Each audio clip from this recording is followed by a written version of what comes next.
প্রথমেই সবাইকে জানাই শুভ নীল পুজোর অনেক অনেক শুভেচ্ছা ও ভালোবাসা।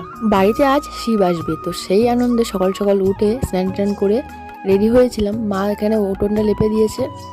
আর এইদিকে এই দুটো ছবির মধ্যে পার্থক্য দেখেছো কি বলো তো? মেয়েরা কিন্তু সিঁদুর ছাড়া অসম্পূর্ণ। এবছর প্রথম দিকে আমাদের বাড়ির এখান থেকেই শুরু হবে, তো তার জন্য সকাল সকাল সবকিছু রেডি করে নিয়েছে মারা। এদিকে তো গোছানো পুরো কমপ্লিট হয়ে গেছিলো, তার দেখতে দেখতে কিন্তু চলেও এসেছে। 8:30 নাগাদ আমাদের বাড়িতে চলে এসেছিলো, খুব সকাল সকাল। যেহেতু আমাদের বাড়িতে অনেক মানুষ, তো আমাদের বাড়িতে কিন্তু অনেক সময় লেগে যায়, প্রায় আধা ঘন্টা মতো, কারণ আমাদের বাড়িতে অনেক মানুষ স্নান করায়। সবার প্রথমে কিন্তু এবার পুষ্কর ভাই স্নান করে নেবে।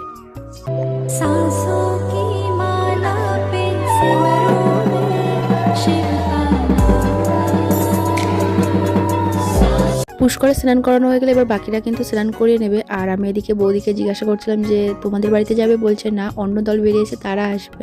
আর তারপরে এদিকে আমার দুই দিদি বসে আছে। আমার দিদি তো মুখ দেখাবে না, লজ্জা পাচ্ছে। তো দেখো বাড়ির সবাই কিন্তু এক এক করে স্নান করে নিল। তোমরা কে কে নীল ষষ্ঠীর ব্রত রাখো অবশ্যই কমেন্ট করে জানিও। আর প্রতি বছর পাপাকে কিন্তু এইভাবে শোয়ানো হয় ঠাকুরের কাছে, তো খুবই কান্নাকাটি করে, তারপরেও ওকে শোয়ানো হয়। যাই হোক বন্ধুরা, ভিডিওটা এটুকু ছিল। ভালো লাগলে একটা লাইক করে। হর হর মহাদেব।